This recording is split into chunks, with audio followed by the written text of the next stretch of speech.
এদের যে তো ল অ্যান্ড অর্ডার বলতে কিছুই নেই।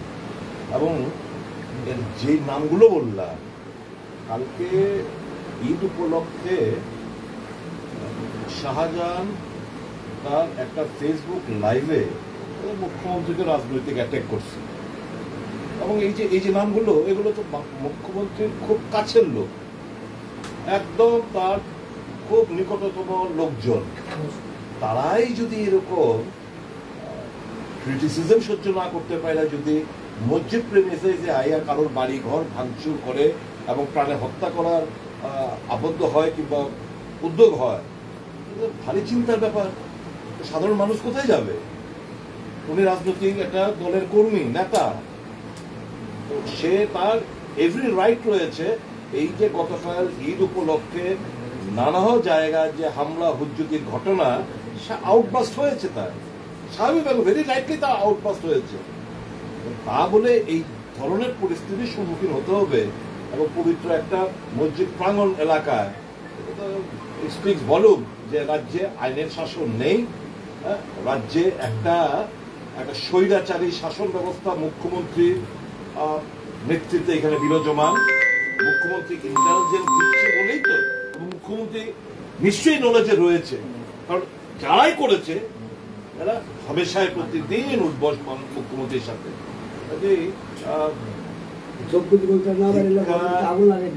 এবং বলেছে আগুন দিয়ে নাকি বাড়িঘর জ্বালিয়ে দেবে। খালি লজ্জার ব্যাপার, ধিক্কারের ব্যাপার। এবং পুলিশের প্রয়োজনীয় ব্যবস্থা নেওয়ার জন্য রাজ্যে আইন প্রশাসন শক্ত এবং মুখ্যমন্ত্রীর কেন্দ্রে এরকম অবস্থা কি বলবেন? এটা তো প্রমাণ রাখে তার বাড়ির উল্টো দিকে এই সমস্ত ঘটনা, এটা তো প্রমাণ রাখে কি চলছে সারা রাজ্য ধরে। তাহলে কি আপনি কি এই বিষয়ে আপনি মুখ্যমন্ত্রীর সাথে কথা বলবেন, আলাপ করবেন?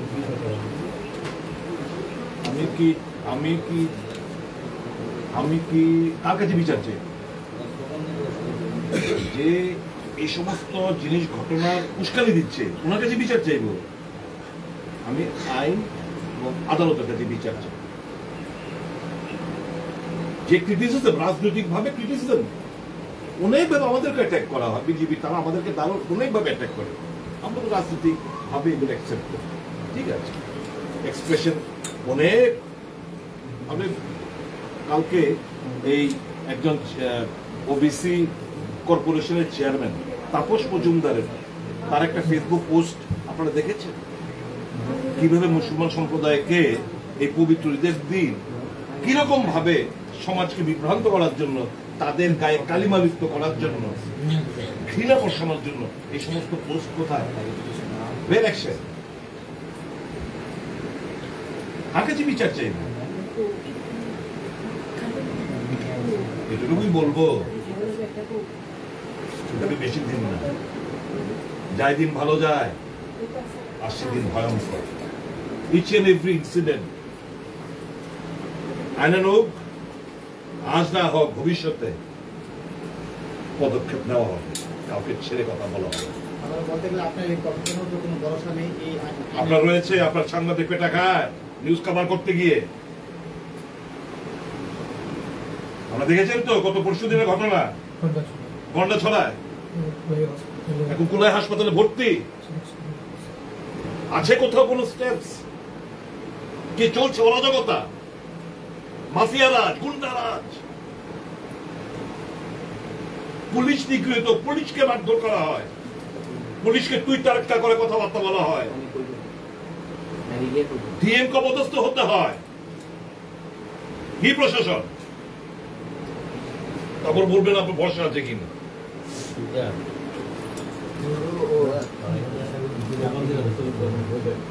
আর স্লোগান দেখতে তারা ভাষা নিব এই ধরনের একটা ন্যাক্কারজনক ঘটনা। আজকে যে পাড়ায় মুখ্যমন্ত্রী পারিবারিক বাড়ি, এই অঞ্চলে উনি সাধারণ মানুষকে অভয় দেন। এই সংখ্যালঘু অংশের মানুষ এই মসজিদে বসবাস করে, যারা এই সংখ্যালঘু মানুষের মধ্যে আস্থা অর্জনের জন্য যিনি নির্বাচনের আগে এসে প্রতিশ্রুতি রাখেন, আজকে ঈদ পরবর্তী সময়ে দেখা গেল এটা রাজনৈতিক বক্তব্য, যাদের আজকে যে আমরা বলি যে গণতান্ত্রিক অধিকার খর্ব হচ্ছে, গণতন্ত্রে কথা বলার অধিকার নেই, ভাষার অধিকার নেই, খাদ্যের অধিকার নেই। গত 3 দিন ধরে রাজ্য জুড়ে এই ঈদ উৎসবকে কেন্দ্র করে যে ধরনের ঘটনা সংঘটিত হয়েছে, এটা শুধুমাত্র গণতন্ত্রের কলঙ্কই নয়, এই রাজ্যে একটা স্বৈরাচারী শাসন ব্যবস্থা কায়েম হয়েছে, এটা আঙ্গুল দিয়ে আজকে দেখিয়ে দিয়েছে, এটা প্রমাণিত সত্য। এই মসজিদে ঢুকে যেভাবে বাড়ি ঘরে ভাঙচুর করা, একজন রাজনৈতিক নেতৃত্বকে আক্রমণ করার লক্ষ্যে সেখানে পিস্তল উঁচিয়ে ধারালো অস্ত্রশস্ত্র নিয়ে ঘরে ঢুকে ভাঙচুর করে, মানে হুমকির মুখে পরিবারের প্রত্যেকটা সদস্যকে বলা হচ্ছে জ্বালিয়ে দেওয়া হবে, পুড়িয়ে দেওয়া হবে, 24 ঘন্টার মধ্যে তাকে মেরে ফেলা হবে। এই ধরনের আচরণ এটা না এই অঞ্চলের মানুষ কখনো দেখেছে। এই রাজ্যের মানুষ রাজনৈতিক সংঘর্ষের মুখাপেক্ষি হয়ে এই ধরনের ঘটনা, এটা সুশাসনের আখ্যা দিচ্ছে। এর থেকে বড় অপশাসন আর এই রাজ্যে কি ঘটতে পারে? বাচ্চা পর্যন্ত রেহাই পাচ্ছে না, মহিলাদের উপর বিভিন্নভাবে তাদেরকে অত্যাচার করা হচ্ছে। আজকে এখানে যারা বয়স্ক তাদেরকে মারধর করা হচ্ছে। এটা কি রাজত্ব কায়েম হয়েছে? পুলিশ এসেছে, আমরা তো বুঝেছি যে আজকে পুলিশের যে গুরুদায়িত্ব, এই গুরুদায়িত্ব পালন করার ক্ষেত্রে তারা কতটুকু সক্ষম, এটা আমরা বিভিন্ন ঘটনায় দেখেছি। আজকের ঘটনায়ও আমরা বলতে পারি, কারণ আমি বারংবার পুলিশকে জানিয়েছি। একটা কর্মসূচি আমাদের কালকে, শাহজাহান বাবু আমার সাথেই এসছে, আমি ওকে বাড়িতে নামিয়ে দিয়ে আমার বাড়িতে গেলাম।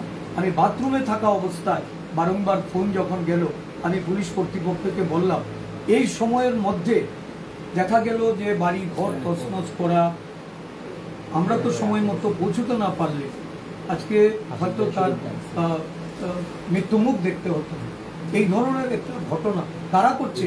যারা শাসক দলের রাজ্য কোষাধ্যক্ষ, যারা এই অঞ্চলে, আমি তো জানি যে এরা কারা। এক সময় একটা অন্য রাজনৈতিক দলের আশ্রিত ছিল, আজকে জামা পাল্টিয়ে আবার শাসক দলের হয়ে এখন এই ধরনের স্বৈরাচারী ঘটনার সঙ্গে যুক্ত হচ্ছে। এটা কোনোভাবেই মেনে নেওয়া যায় না। আমরা আরক্ষা প্রশাসনকে বলবো যে কথায় আমাদের যারা অভিযুক্ত তাদের যেন অবিলম্বে তাদেরকে গ্রেপ্তার করে।